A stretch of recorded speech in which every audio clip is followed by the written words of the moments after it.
ओम नमः शिवाय। नमस्ते। मैं आप लोगों से जो हमारे 9 प्लैनेट्स हैं उस सीरीज में पहले प्लैनेट सन के बारे में बात करना चाहूँगी कि किसी भी हॉरोस्कोप में जब सूर्य उच्च की स्थिति में होता है तो वो अपना किस तरीके से रिजल्ट देता है। तो सूर्य प्लैनेट जो है ये मेष राशि में उच्च का होता है। यहाँ पे ये एग्जाल्टेड पोजीशन में होता है तो काफ़ी अच्छे से अपना ये रिजल्ट दे पाता है। इसके पीछे क्या वजह है कि सूर्य मेष राशि में ही उच्च का होता है। देखिए, जो मेष राशि है वो अग्नि तत्व राशि होती है और सूर्य ग्रह है ये भी अग्नि तत्व है। तो जब एक अग्नि तत्व ग्रह है एक अग्नि तत्व राशि में जाएगा तो उसे बिल्कुल सेम एटमॉस्फेयर मिलेगा। जो ग्रह का गुण तत्व है वही राशि का भी है, तो वहाँ पे सूर्य प्लेनेट काफ़ी अच्छे से रिजल्ट दे पाएगा। इसीलिए सूर्य जब भी मेष राशि में होता है तो ये बहुत अच्छी स्थिति में होता है। लेकिन इसी के साथ साथ आपको ये भी देखना पड़ेगा कि सूर्य जो हमारे 12 भाव हैं, तो कहीं पे भी अगर मेष राशि पड़ी हुई है, कोई भी लगन की पत्रिका हो और कहीं पर भी सूर्य उच्च की स्थिति में हो तो उसके जो रिजल्ट होंगे वो डिफरेंट डिफरेंट होंगे। इसके पीछे जो वजह है कि कोई भी ग्रह भले वो उच्च की स्थिति में हो, लेकिन ये डिपेंड करता है कि वो कौन से भाव में बैठा हुआ है। भाव भी अपना बहुत इंपॉर्टेंट रोल प्ले करता है किसी भी प्लेनेट के रिजल्ट को देने के लिए। इसलिए सूर्य जब उच्च की स्थिति में मेष राशि में होगा और लग्न में होगा तो वहाँ पे उसका जो परिणाम होगा वो अलग ढंग का होगा। और यही सूर्य जब पंचम स्थान में उच्च की स्थिति में बैठेगा तो वहाँ पे इसका रिजल्ट अलग ढंग का होगा।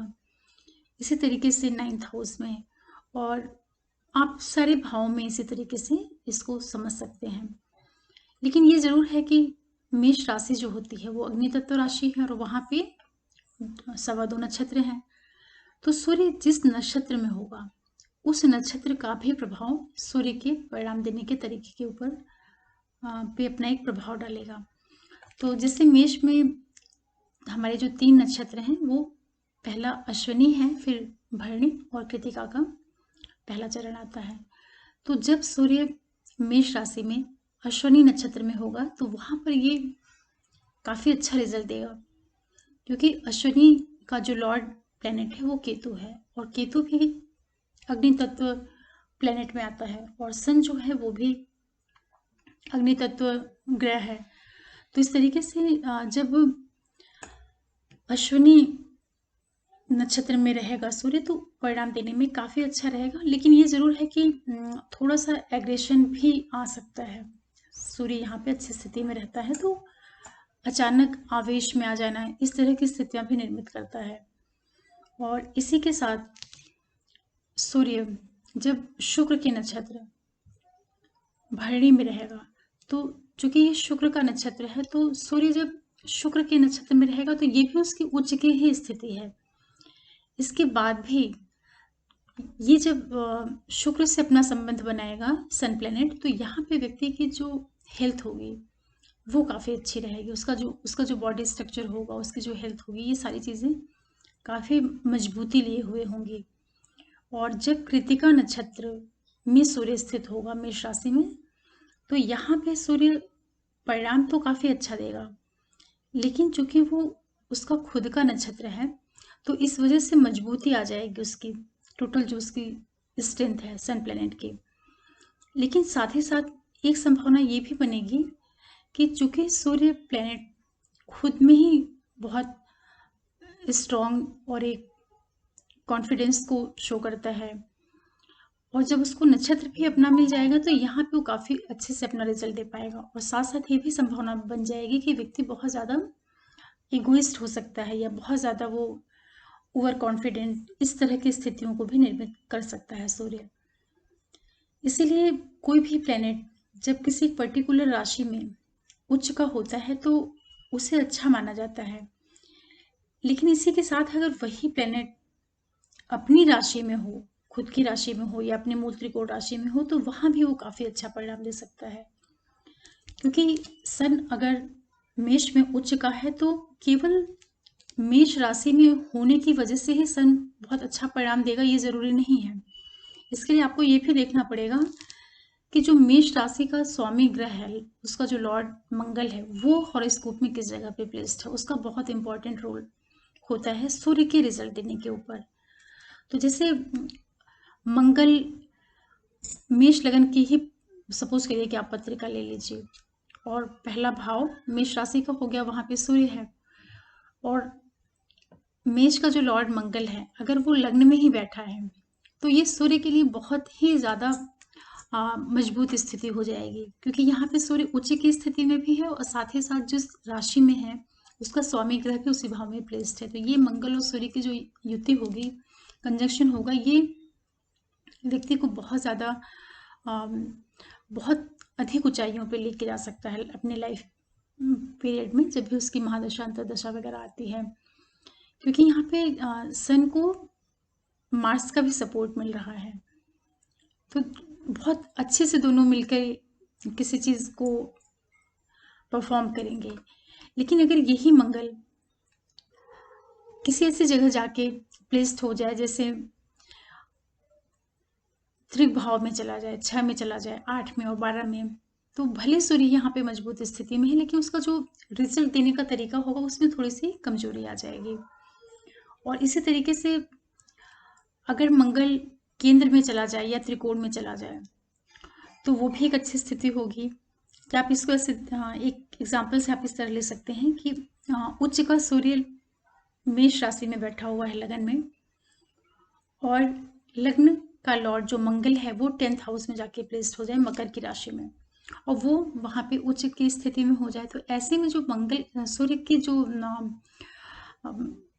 कैपेसिटी है, जो उसकी पावर है रिजल्ट देने की, वो बहुत ज़्यादा कई गुना बढ़ जाती है। क्योंकि एक तो राशि का जो लॉर्ड है वो भी बहुत अच्छी स्थिति में जाके बैठ गया है कर्म क्षेत्र में, जो प्रोफेशन का हाउस है वहाँ पे जाकर के, और मकर की राशि में बैठ रहा है। तो मकर राशि ही अपने आप में कर्म को और डिटर्मिनेशन को दिखाती है। तो ये जब दोनों तरफ से कोई राशि का जो लॉर्ड है और प्लेनेट, ये दोनों ही जब मजबूत स्थिति में होते हैं तो वहाँ पे कोई भी ग्रह अगर उच्च की स्थिति में है तो बहुत अच्छा परिणाम दे देगा। लेकिन अगर सूर्य मेष में उच्च का हो और उसका राशि लॉर्ड कहीं जाकर के, या मान लिया कि 4th हाउस में जाकर के कर्क राशि में नीच का होके बैठ जाता है, तो यहाँ पे जो सूर्य का रिजल्ट देने का तरीका होगा उसमें थोड़ी कमी आ जाएगी, क्योंकि उसका स्वामी ग्रह जो है वो अच्छी स्थिति में नहीं है। और इसी चीज़ को आप इस तरह से भी समझ सकते हैं कि जब भी हम किसी प्लेनेट के बारे में कोई रिजल्ट लेने की कोशिश करते हैं तो हमें ये ज़रूर देखना चाहिए कि राशि का लॉर्ड और प्लेनेट, इन दोनों की क्या स्थिति बन रही है। कोई प्लेनेट अपने आप में अगर बहुत अच्छी स्थिति में बैठा भी हुआ है हॉरोस्कोप में, लेकिन अगर उसका लॉर्ड वो वीक स्थिति में है तो परिणामों में न्यूनता आ जाएगी। ये बहुत ही इम्पॉर्टेंट फैक्टर है जिस पे मोस्टली लोग ध्यान नहीं देते हैं। एक बार में देखा कि कोई एक प्लेनेट है वो बहुत अच्छी स्थिति में, बहुत अच्छी राशि में बैठा हुआ, सिर्फ उसी पे प्रिडिक्शन शुरू कर दिया। ये नहीं देखते कि उसका जो राशि लॉर्ड है वो कहाँ पे जाके प्लेस्ड है, क्योंकि उसका बहुत ज़्यादा रोल होता है। और इसी के साथ में मैं आप लोगों से एक चीज़ और भी शेयर करना चाहूँगी कि अगर सूर्य लग्न में होगा तो ये व्यक्ति को उसकी पर्सनालिटी को, उसके व्यक्तित्व को बहुत ज़्यादा हाईलाइट करेगा। तो ऐसा व्यक्ति प्रशासन में, पॉलिटिक्स में, या किसी भी अगर प्राइवेट सेक्टर में भी है तो वहाँ पे हायर अथॉरिटी वाली जो पोस्ट होती है, जो वहाँ के सबसे एग्जीक्यूटिव पोस्ट होती है, वहाँ तक जा सकता है।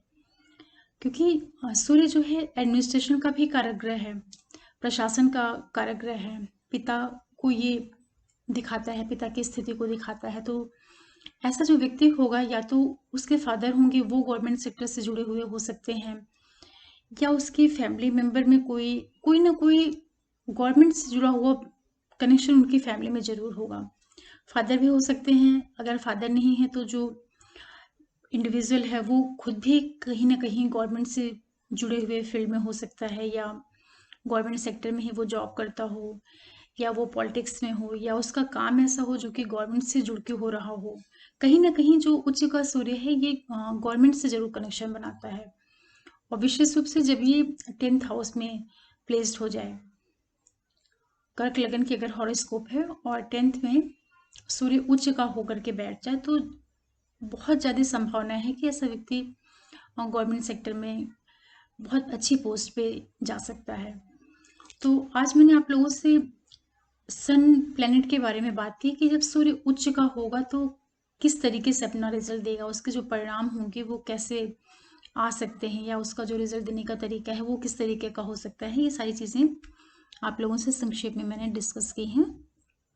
और साथ ही साथ मैं एक चीज़ और बताना चाहूँगी आप लोगों को कि कोई भी प्लैनेट हो, वो किसी भी राशि में हो और अच्छी स्थिति में हो, उच्च का हो, उसका लॉर्ड भी अच्छी स्थिति में हो, उसके ऊपर अच्छे ग्रहों की दृष्टि पड़ रही हो, या उसके साथ में कोई योग कारक प्लैनेट आके बैठ जाए, तो ये जो उच्च वाला ग्रह होता है उसकी स्ट्रेंथ और बढ़ जाती है, कई गुना बढ़ जाती है।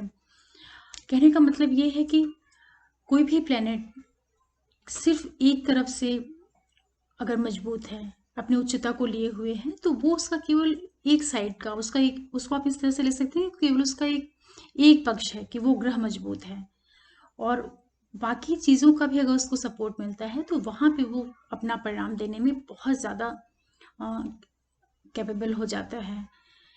इसीलिए मोस्टली जो हॉरोस्कोप्स होती हैं, जो देखने को मिलती हैं, बहुत सी पत्रिकाओं में आपको सूर्य उच्च की स्थिति में मिलेगा, लेकिन सबकी लाइफ उस तरह से नहीं होती है। तो वहाँ पे ये सोचने वाली चीज़ होती है कि जब सूर्य उच्च का है तो ये अपना रिजल्ट क्यों नहीं दे रहा है। तो इसके पीछे यही सारे रीजंस हो सकते हैं कि पहले आप ये चेक करिए कि सूर्य किसके नक्षत्र में बैठा हुआ है। मेष में है तो वो अश्विनी, भरणी और कृतिका, इन्हीं 3 नक्षत्रों के किसी न किसी चरण में बैठा होगा। और साथ ही ये भी देखिए कि जिस नक्षत्र में वो बैठा हुआ है, उस नक्षत्र का जो स्वामी ग्रह है वो हॉरोस्कोप में किस जगह पे प्लेस्ड है। केवल उच्च की स्थिति में होने से ही कोई ग्रह हर तरह से मजबूत नहीं हो पाता है, जब तक कि वो जिस नक्षत्र में बैठा है उसका स्वामी ग्रह भी मजबूत स्थिति में हो, तभी वो ग्रह अपना पूरा खुल करके परिणाम दे पाएगा। तो सूर्य जो बहुत ही इम्पॉर्टेंट प्लैनेट है, और ग्रहों का एक तरीके से जो सोलर सिस्टम होता है उसका मेन प्लैनेट सन है। सन के चारों ओर ही सारे दूसरे जो प्लैनेट्स से वो मूव करते रहते हैं। तो सेंटर में तो सन रहता ही रहता है, लेकिन अगर सन को ये सारी चीज़ें भी जो हैं वो भी अगर उसको सपोर्टिंग मिल जाए, वहाँ पे फिर सूर्य अपना परिणाम देने में बहुत अच्छा, बहुत ही अधिक सक्षम हो जाता है।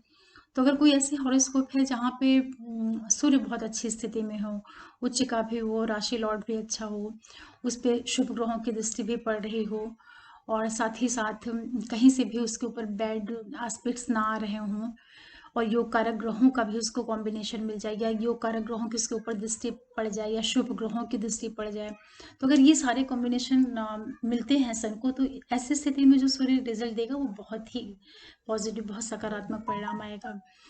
और इसके साथ साथ ये भी है कि सूर्य जो है बहुत ही एग्रेसिव प्लेनेट है। जितना इसके अंदर एडमिनिस्ट्रेटिव क्वालिटीज हैं, साथ ही साथ इसके अंदर ईगो भी बहुत है।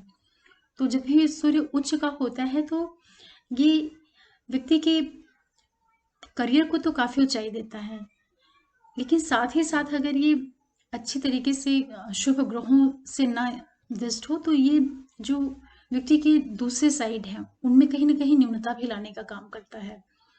इसीलिए मोस्टली जितने भी लोग बहुत ज़्यादा सक्सेसफुल होते हैं, चाहे वो पॉलिटिक्स में हो या एडमिनिस्ट्रेशन में हो, सर्विस में हो, कहीं पे भी हो, जो बहुत टॉप पोजीशन पे पहुंच जाते हैं, तो अधिकांश आप देखेंगे कि उनका जो फैमिली वाला साइड होगा, या उनका जो उनके जीवन के दूसरे क्षेत्र होते हैं, उसमें कहीं ना कहीं थोड़ी सी न्यूनता आ जाती है। तो उसके पीछे यही सारे रीजंस होते हैं। तो इसलिए जब भी आप किसी की हॉरोस्कोप चेक करें, और आज तो मैंने सिर्फ आपको सूर्य को लेकर के एक कनेक्शन बताया है कि अगर सूर्य उच्च का है तो क्या कर सकता है, और वो किस तरीके से अलग अलग ढंग से अपना परिणाम दे सकता है। और मैंने कि आपको सिर्फ मेष लग्न को एक एग्जाम्पल के तौर पे लेके बताया है। आप इसी तरीके से जो दूसरे भी प्लैनेट्स हैं उनको भी आप इसी तरह से एनालाइज कर सकते हैं कि जो प्लैनेट जिस भी राशि में उच्च का होता है तो वो अपना परिणाम किस तरह से और किस लेवल तक बहुत पॉजिटिव दे पाएगा। मैं आशा करती हूँ कि मेरी इस डिस्कशन से आपको थोड़ी सी एक झलक मिली होगी कि जब भी कोई हॉरोस्कोप खोलें तो सबसे पहले जब हम देखते हैं किसी भी पत्रिका को, उसमें किसी प्लैनेट के बारे में कुछ डिसीजन लेना होता है तो सिर्फ देखते से एक बार में ही कभी नहीं फाइनल रिजल्ट पे पहुंचना चाहिए। उसको बहुत डीपली हर एक एंगल से चेक करना चाहिए। कोई प्लैनेट है तो वो किस जगह पे है, कहाँ पे वो प्लेस्ड है, किसकी राशि में है, कौन उसको देख रहा है, किसके साथ में बैठा हुआ है, किस नक्षत्र में है, नक्षत्र का जो सौम्य लॉर्ड है वो कहाँ जाके बैठा हुआ है। ये सारी चीज़ें जब कंबाइंड होती हैं तब उनका मिल करके पूरा एक, जिसको कहते हैं ना कि बिल्कुल कंबाइंड कलेक्टिव एक इफेक्ट आता है परिणाम के ऊपर। और ये तो लगन की बात हो गई कि लग्न में आप देख रहे हैं। उसके बाद फिर आप उसी प्लेनेट को नौमांशा में जाकर के चेक करिए कि वो प्लेनेट जो लग्न में उच्च का दिख रहा है, जैसे सूर्य ही है, अगर मान लो लगन में उच्च का है, बहुत मजबूत दिख रहा है, तो आप उसकी एक्चुअल स्ट्रेंथ को चेक करने के लिए नौमांशा कुंडली में जाकर के भी देखिए कि वो वहाँ पे किस राशि में बैठा हुआ है। वहाँ से आपको सन की एग्जैक्ट जो सारी क्वालिटीज़ हैं वो पता चलेंगी।